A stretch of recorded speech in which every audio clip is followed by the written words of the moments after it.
Hi, I'm Cheryl, and I'm from the Sioux City East Earl May store. And I'm Erin.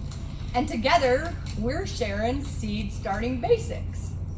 The first thing that we need to know, or you need to know, is our top seed starting soil is our black gold mix. It's really light and fluffy, helps those little seedling roots get all the way through that soil. There's a good soil penetrant. You want to start with this because it doesn't get heavy. You don't want anything that's going to settle down real heavy. So, to get started, the first thing you need is a tray. Second thing is the cell insert that you place in there. Next, you're going to put your soil into the insert. You're only going to want to fill your insert about halfway full. You don't want it too full.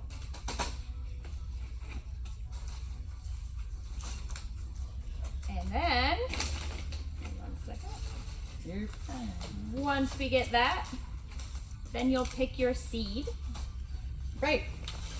And we have these little handy dandy seeders that we sell, and you can set your dial from a 0, which is close, and then from a 1 to a 5, depending upon the size of the seed that you're wanting to plant.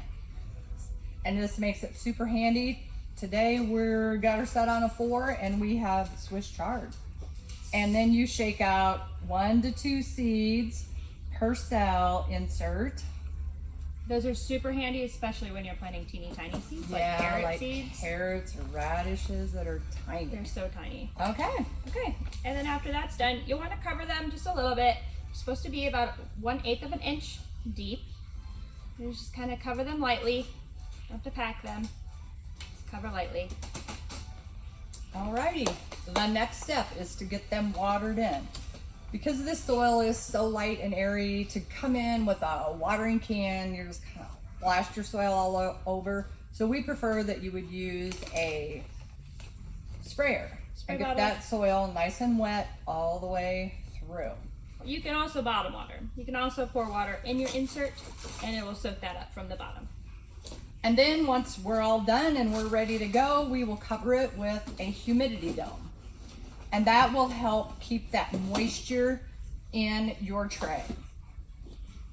Then, the next step, very, very, very important key 2 things, is your heat mat that goes underneath, because when their feet are warm, they're gonna germinate way quicker. The most important thing, if you are starting tomatoes or peppers, you'll have so much better success. And then you will get a grow light. Ours adjust by height according to the height of your seedlings. And so you will park your whole system underneath of a grow light. And then once your seedlings start to germinate, you'll want to remove the humidity dome and keep your grow light on. You can shut it off at night. Your 8 hours, 10 hours of daylight is fine. And then as your seedlings start to shoot up, you adjust your light higher. If you have it set too high and you're growing pretty much anything, your seedlings will stretch to get to that light, and then you're gonna have really, really weak plants. The closer you keep it, the stronger your plants are gonna be. Typically 1 to 2 inches away from the plant is correct. a good. Another thing that really helps too, from damping off, which is when your soil is too wet, you will get like rot started at the bottom of your seedling. Well, they'll just lay over dead. That is damping off. That's what happens.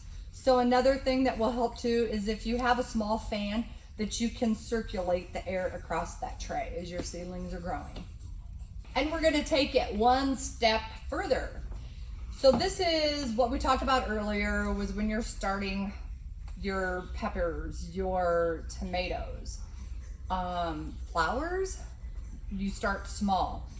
Then we'll talk about when you want to start bigger things like your vine crop. So like your cucumbers, your squash, your pumpkin, and your watermelon. I just squashed the squash. Did you see that? Squashed it. Then we want to go with something a little bit larger. So once again, we will use our black gold seed starting mix, and you can use a peat pot or a core fiber pot for those. And then once you get your stuff planted into those, because these guys you can take straight into the garden. These will both disintegrate or dissolve in the soil in your garden. These also work great for your other things that you started and you're ready to transplant them or bump them up. These guys are great. Once they're planted in here, their roots will push through there and into the garden we can go. Thanks for tuning in to Garden Talks with Earl May. We will help you stop, drop, and watch them grow. Thanks for tuning in.